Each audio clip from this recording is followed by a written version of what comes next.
Boa noite aos irmãos que estão chegando para a live desta terça-feira. Que Deus abençoe a vida dos irmãos. Show de bola, bom estar aqui com vocês. Ok, o pessoal vai chegando aí, enquanto isso eu vou batendo um papo aqui com vocês. São 7h20 passados já, né? 7h23.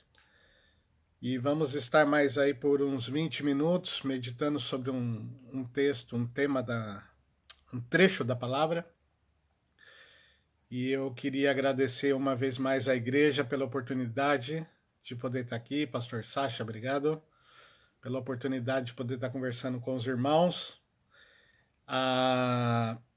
Eu tenho visto aqui as lives às vezes, né? Quando bate os horários aqui, ontem foi muito legal. Então, foi muito legal ontem ouvir o pastor Edson batendo um papo sobre as coisas as histórias, né? Que nós pudemos viver na igreja, os que se lembram, né? Os que não se lembram, se inteiraram. Eu participei de alguns momentos, né? Da vida da igreja, isso é muito gostoso, vendo todo o processo de Deus na vida da Igreja Batista Maranata. Foi uma bênção estar escutando ontem o pastor Edson, né? Foi muito legal. E eu lembrei aqui de um texto bastante importante para mim, para minha vida cristã, para o meu ministério, e ele tem sido, de certa maneira, um norte para minha vida. Quando eu penso em fazer ministérios, eu penso nesse texto. E esse texto o Rafael conhece bem. Eu repetia muito na classe dos adolescentes, quando eu dava aula para os adolescentes. O Rafael era da turminha lá, né? E eu sempre citava esse texto e eu falava para eles que era um texto fácil de memorizar, né? Fácil de memorizar. E esse texto está em 2 Timóteo, capítulo 2, versículo 2. Então eu sempre falava, gente, é 2, 2, 2. É fácil de lembrar esse texto, mas é um texto profundo que norteia a minha vida ministerial por anos. E eu trago essa porção da palavra no meu coração. Então eu queria compartilhar essa porção das Escrituras com os irmãos agora. Eu vou ler. 2 Timóteo, capítulo 2, verso 2, diz assim: Tu, pois, filho meu... capítulo 2, verso 2, eu estava lendo 1. E o que de minha parte ouviste através de muitas testemunhas, isso mesmo transmite a homens fiéis e também idôneos para instruir a outros. E o que de minha parte ouviste através de muitas testemunhas, isso mesmo transmite a homens fiéis e também idôneos para instruir a outros. Esse texto eu gosto muito dele porque nós vemos nesse texto aqui a citação de quatro gerações. Interessante que Paulo fala para Timóteo, e o que de minha parte ouviste. Então era de Paulo para Timóteo, nós podemos entender assim. É isso aí, Rafael, 2, 2, 2. Qual é a ideia? A ideia é exatamente que Paulo falou e testemunhou do Evangelho de Cristo Jesus no decorrer da sua vida ministerial. E em dado momento da história da vida de Paulo, ele se encontra com um jovem Timóteo, que contava na cidade onde vivia com bom testemunho das pessoas dessa cidade. Timóteo, nós vemos nessa carta que ele já tinha uma fé em Deus, que era uma herança da sua avó, que passou para sua mãe, que passou para ele. E aí ele se junta ao apóstolo Paulo, na sequência das viagens missionárias de Paulo, e então Timóteo passa a escutar pela boca do próprio Paulo as verdades do Evangelho, no convívio diário com ele. Isso é muito legal.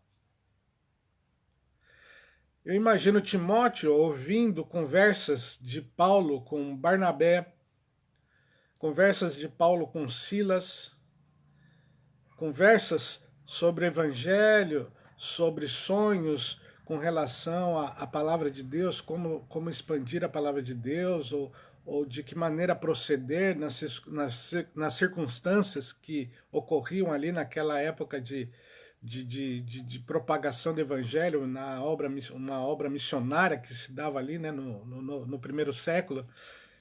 E aquelas conversas com Lucas, que sempre acompanhou Paulo em suas viagens também, João Marcos mesmo, e Timóteo participa desse ambiente e recebe, à medida que caminha com Paulo, informações a respeito do evangelho que Deus havia revelado a Paulo.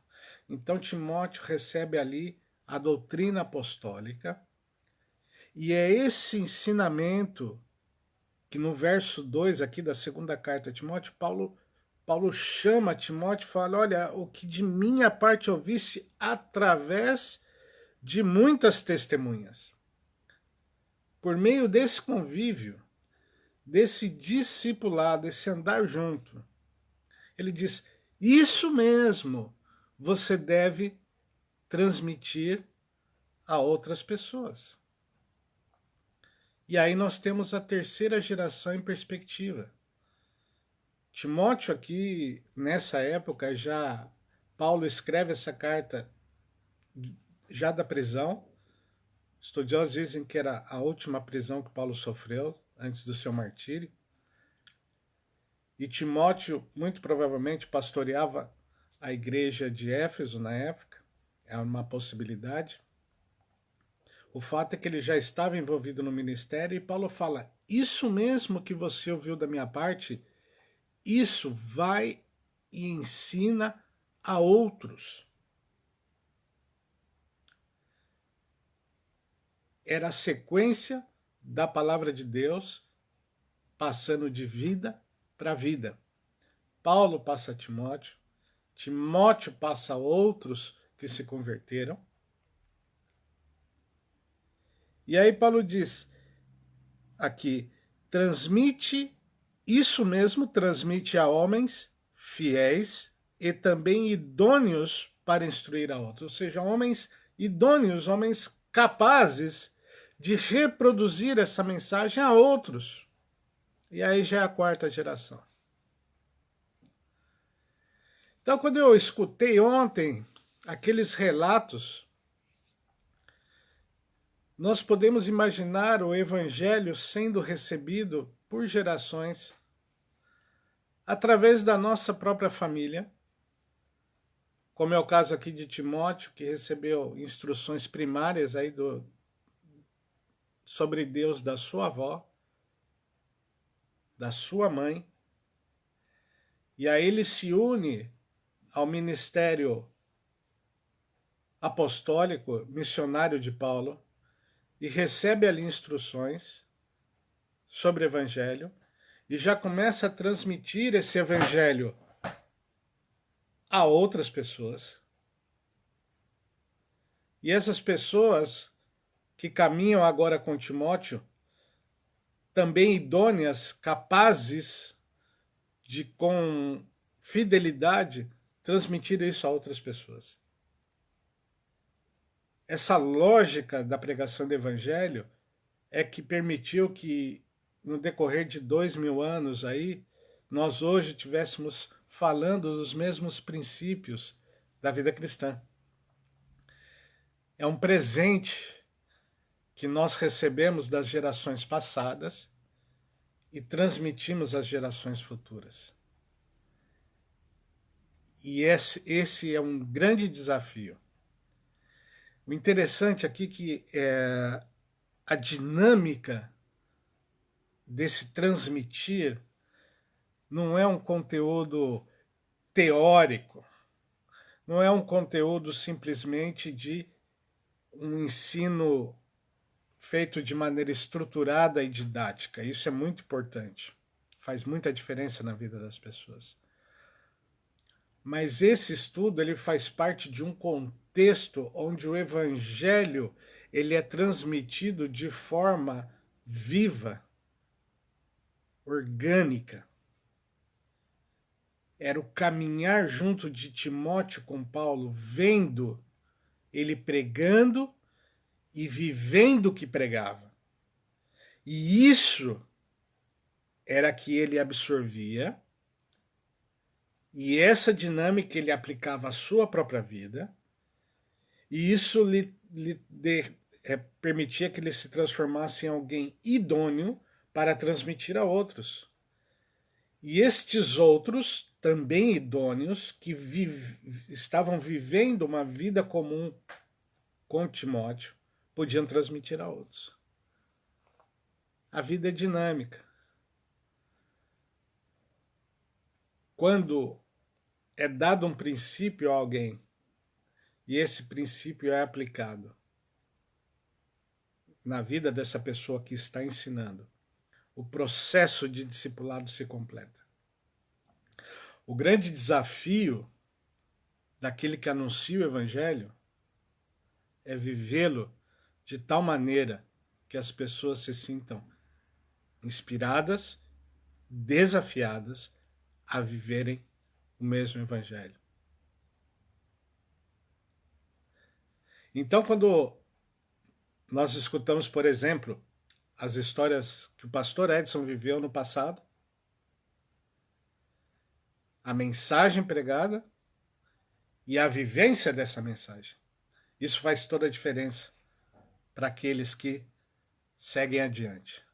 É o meu grande fator motivador, seguir pregando o evangelho, crendo na igreja de Cristo, que ele estabeleceu, e participando dela com os dons que ele me deu, e desafiando aqueles que estão ao meu lado para viverem isso também. E não só isso, mas assim como eu ensinei, que eles possam ensinar a outros. Então essa é a dinâmica do discipulado. É o norte que eu aplico na minha vida. O meu maior desafio na vida cristã, como pastor e missionário, é pedir a Deus que sempre coloque do meu lado as pessoas idôneas que irão aprender, que elas passem a ser idôneas para transmitir evangelhos a outros. Vendo o meu viver como exemplo e preferencialmente vivendo ainda de maneira melhor e mais intensa, sendo melhores do que eu fui. Essa é a ideia. Então, esse desafio que nós temos diante de nós aqui, de passar o evangelho a outras pessoas, que essa verdade do evangelho possa fazer muito efeito nas nossas vidas. Que nós tenhamos uma preocupação ao ensinar nossos filhos sobre o evangelho, que eles possam ver em nós um exemplo vivo do que está sendo ensinado, para que haja inspiração da parte deles, para que eles possam reproduzir isso aos nossos netos e bisnetos, como no caso de Timóteo, que recebeu na dinâmica familiar os princípios da palavra de Deus. E que aqueles que são envolvidos no nosso dia a dia, na nossa vida diária, aqueles que caminham conosco de maneira estratégica para aprender do Senhor, que eles também participem dessa mesma dinâmica de 2 Timóteo, capítulo 2, versículo 2. Essa dinâmica de ver, ouvir e ver o Evangelho na nossa própria vida, para que eles possam ter suas vidas transformadas e assim transmitir a outros. É um desejo aqui de um Paulo ancião falando ao seu discípulo que continue influenciando esses homens idôneos para que eles possam influenciar a outros. Nós não temos a mínima ideia da extensão desse processo, mas nós sabemos que ele vai existir até o dia que o Senhor chame a sua igreja para si. É o nosso participar do grande plano de Deus, é por meio desse processo de discipulado. Não importa se você é um pastor, um engenheiro, um professor, você vai ser pai, mãe, ou já é pai e mãe, e você tem na sua vida diária pessoas que te seguem e que você pode conduzi-las a Cristo e fazer com que elas caminhem com você para aprenderem de Cristo. Essa dinâmica bonita é o discipulado.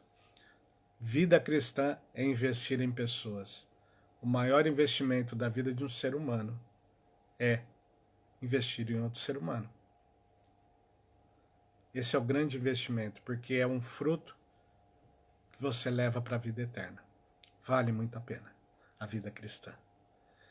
Eu espero que os irmãos se inspirem nos exemplos do passado, daqueles que nos influenciaram, para que nós possamos viver essa vida cristã e influenciar a outros desta mesma maneira. E que nós possamos ver primeira, segunda, terceira, quarta geração a partir de nós, adorando o Senhor também. É um grande privilégio. Então que Deus nos abençoe, que dê essa coragem a nós, para que a glória dele seja manifesta em todas as nações, conforme a sua palavra diz. Amém? Que Deus abençoe a vida dos irmãos. E eu queria terminar, eu não comecei hoje com uma oração, mas eu queria terminar hoje com uma oração. Oremos. Pai Santo, obrigado porque um dia o teu evangelho chegou até nós e nós podemos nos espelhar em homens e mulheres que te serviram no passado para glorificar o teu nome. Ensinaram os princípios da palavra a nós e viveram esses princípios diante de nós. Que nós possamos ensinar a outros, pessoas idôneas, capazes de transmitir esse evangelho adiante. Mas não só que nós ensinemos essas pessoas, mas que nós sejamos o verdadeiro exemplo desse evangelho para essas pessoas. Que os princípios teus possam ser vistos e ensinados por nós, e que isso passe adiante, pois sabemos que esse é o teu plano para reunir aqueles que são teus como igreja. Capacita-nos a isso sempre, eu te peço em nome de Jesus. Amém. Que Deus abençoe a vida de cada irmão e numa próxima oportunidade vamos estar juntos para a honra e glória do Senhor, tá bem? Uma boa noite e muito obrigado pelo tempo que vocês dispensaram comigo aqui. Que Deus os abençoe.